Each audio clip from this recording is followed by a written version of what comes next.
Nos encontramos en otra video reacción más, la cual se llama el fetiche más raro de la televisión mexicana. Ya van a entender por qué, a qué se refiere.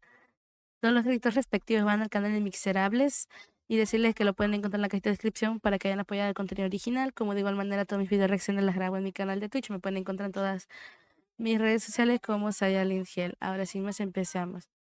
Fetiche, sí, así se llama el video.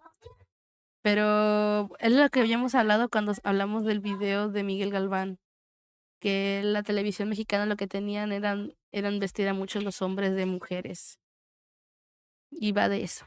Ahora sí, sigamos. Curiosamente, la televisión mexicana se encargó de burlarse de la gente gay y la comunidad LGBT en señal abierta durante años, pero paradójicamente era casi que adicto a un tipo de comedia y personajes que está presente casi que en todos los programas de comedia. Y como no hablo del travesti, porque la sociedad mexicana veía mal un hombre que se vistiese de mujer a menos que fuese en un set para hacer reír en público. La gran mayoría de comediantes y personalidades de la televisión lo han hecho y es de esas pocas cosas que aún se sigue haciendo hasta la fecha. Pero ¿por qué? ¿Por qué nos divertía ver un hombre que claramente tenía rasgos de hombre haciéndola de mujer? ¿Y por qué muchos de los personajes más icónicos de la televisión mexicana son travestis? De eso y más vamos a hablar en este video. Ok, Esto de usar a hombres para hacer papeles de mujer no es para nada algo nuevo. En la antigua Grecia las mujeres estaban vetadas del teatro, así que los papeles femeninos eran interpretados por hombres con máscaras. En Japón y China del siglo XVIII pasó lo mismo y hasta existían actores especializados en hacer roles femeninos. Y en Inglaterra entre el siglo XVI y XVII se prohibió que las mujeres actuaran. Lo más curioso es que esa es la misma época cuando Shakespeare creó alguna de sus más grandes obras, así que canónicamente el papel de Julieta en Romeo y Julieta fue interpretado originalmente por un hombre. Les digo esto para que vean que esta práctica es muy común en todo el mundo, y hasta aceptada siempre y cuando sea en nombre de la actuación. Eso nos lleva a nuestro México, donde esta práctica se extendió en una época próspera para el entretenimiento. La verdad es que al ser un tema tan de nicho, no existe como tal un registro de cuándo fue la primera vez que un actor se transvistió dentro de un programa o película, pero personalmente yo le adjudico esto al personaje de La Manuela, interpretado por Roberto Cobo en la película El lugar sin límites de 1978. En esta cuenta la historia de las situaciones que pasa en un burdel ubicado en un pequeño pueblo. Entre tanta situación está La ok, Manuela, un travesti que administra el burdel, y Pancho, un camionero interpretado por Gonzalo Vega, los cuales se ven envueltos en una situación romántica con deseos ocultos. Obviamente la película fue un escándalo en su época y como cuenta el director Arturo Ripstein, la gente comenzó a gritar y a escandalizar cuando se proyectó por primera vez, siendo que este fue el primer beso entre dos hombres que existió en el cine mexicano, y también se puede decir que fue la película que le abrió las puertas a más actores a adoptar esta práctica. Esto nos trae con uno de los casos más curiosos y polémicos de la época. En el mismo año de 1978, un programa humorístico la estaba rompiendo en rating, siendo La Carabina de Ambrosio. Justo en esa época aparecería uno de los personajes más populares y que cambiaría radicalmente la percepción del travestismo en la televisión mexicana, siendo la pajarita Peggy. Peggy era un personaje recurrente a los sketches de La Carabina, siendo una pájara enérgica, con voz chillona, una nariz grande y alargada como una zanahoria, junto con unos lentes que ocultaban todo su rostro. A pesar de su apariencia, era una ok. exageración de una adolescente de 15 años de la época, siendo incluso que estaba enamorada de César Costa. Y bueno, el personaje fue interpretado por Humberto Navarro y Moisés Suárez. Algo curioso es que en una ocasión junto al Escorpión Dorado, Benito Castro cuenta que el personaje nació como un capricho del vicepresidente de Televisa, Humberto Navarro, porque quería interpretar un personaje mujer, pero como para la época estaba mal visto, quería hacerlo de forma anónima. Así que se inventaron el personaje de la pajarita, la cual no mostraba al actor detrás de la máscara. A pesar de ser un personaje completamente sacado de la nada y sin mucha lógica dentro del mundo de La Carabina, gustó tanto que se volvió parte integral del show. El problema vino cuando el Tigre Azcárraga se enteró y lo What? regañó, siendo que a sus propias palabras, ya me enteré que andas haciendo de pájaro puto, entre otras más cosas que no puedo decir en este video, y desde ¿Qué entonces le Humberto no volvió a ser el pasa? personaje. También hubo más personajes y proyectos. Tenemos que mencionar a Bellas de Noche, la película que se le adjudica la creación del cine de ficheras, siendo una comedia erótica mexicana donde participó Francisco del Carmen García, o más conocido por su nombre artístico Francis, quien fue una de las primeras drag queen en México, teniendo más papeles en otras películas de ficheras, al igual que apariciones en Mujer Casos de la Vida Real y en La Fea Más Bella. Falleció en 2007, pero actualmente muchas revistas y medios le dieron el título del travesti más famoso de México. Y bueno, dentro del cine de ficheras hay varias referencias al travestismo dentro de sus tramas. Una que se me viene a la cabeza es en la película El sexo me da risa.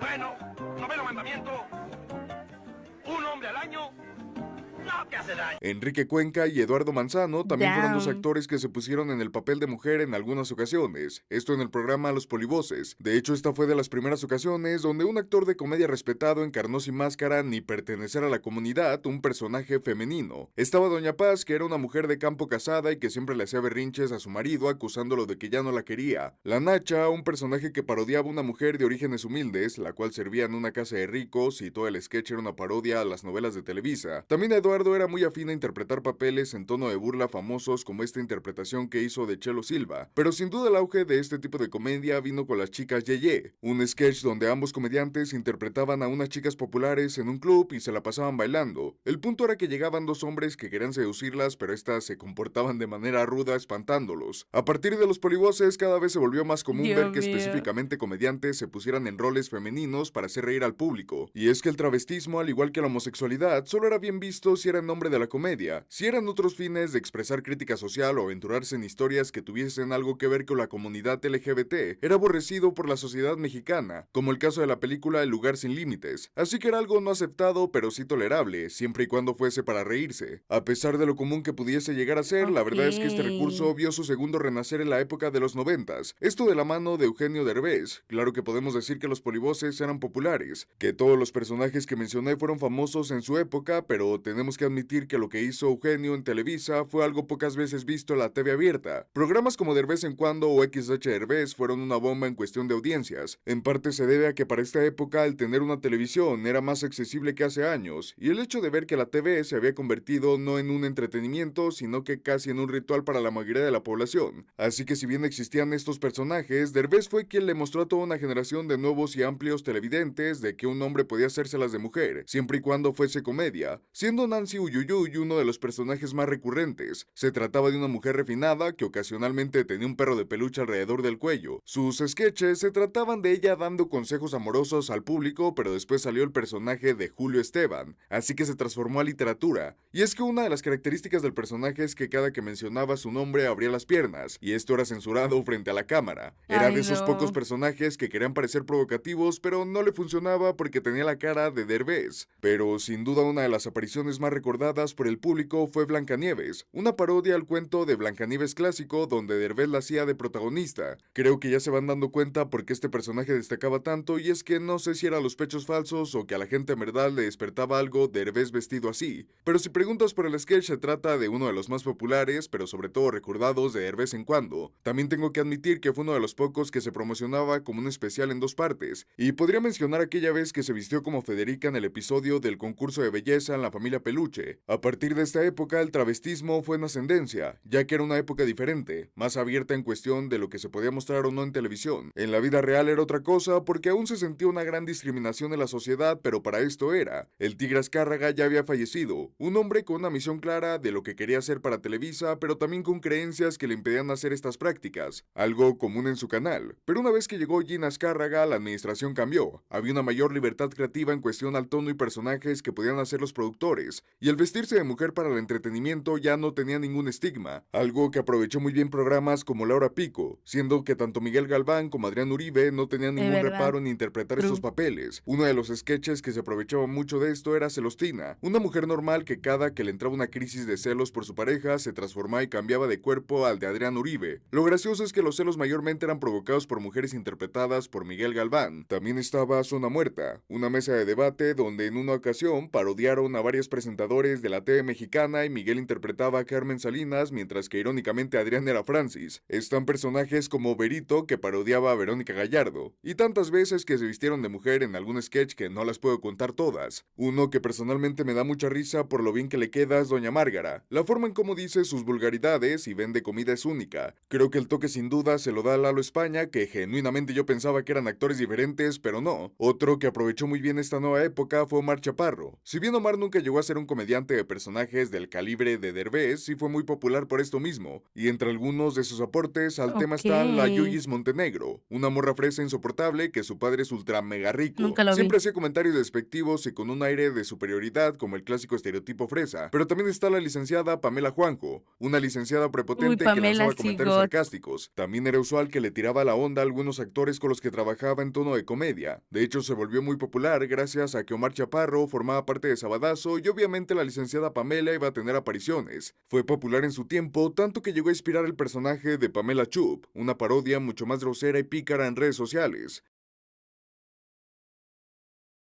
Y bueno, hoy en día el tema del travestismo en televisión abierta está muy pero muy aceptado. De hecho, muchos de los personajes que les mencioné se tratan de los más icónicos de la cultura popular mexicana. Lo curioso es el saber por qué. A ver, yo entiendo que es gracioso ver a Miguel Galván actuar como si fuese una mujer bella y empoderada, siendo que pues tenía la cara y complexión de Miguel. Eso es gracioso, pero a lo que voy es que, como todos saben, la homosexualidad y todo este tipo de expresiones diferentes a la conducta social normal están mal vistas y más de parte de nuestra cultura. Los datos existen. Somos de los países más homofóbicos del mundo. No al grado de ser un delito, pero sí al tener un estigma muy marcado. Aún así existía y existe una fascinación por este tipo de personajes que aparecen constantemente. Todo en pro de la comedia, pero aún así sigue siendo curioso. Cómo el travestismo conquistó la pantalla mexicana casi como si fuese un fetiche. Tiene sentido lo que dice, güey, porque todo el tema de las comunidades y todo lo demás en el país como tal no se toma de buena manera, pero específicamente se haya hecho tan popular ese tipo de humor, es para sorprenderse, sinceramente. Es para sorprenderse, sinceramente. Pero bueno. Ah, ya se acabó. Así que pues nada, está súper cool. La verdad sí a mí me daban risa los personajes que estaban ahí. Pero bueno, a mí en lo particular siempre me siguen dando risa. Hay algunos que se hicieron hasta canal de YouTube y todo, y a veces los veo como Tía Altila, algo así se llama. Es también un chico que se viste de mujer. No sé, es humor al final de cuentas. Tampoco estoy en pro y ni en contra de nada de las comunidades y demás, así que de eso yo no me meto. Estamos hablando solamente de un tema en específico, que es el travestismo en la comedia. Así que, cool.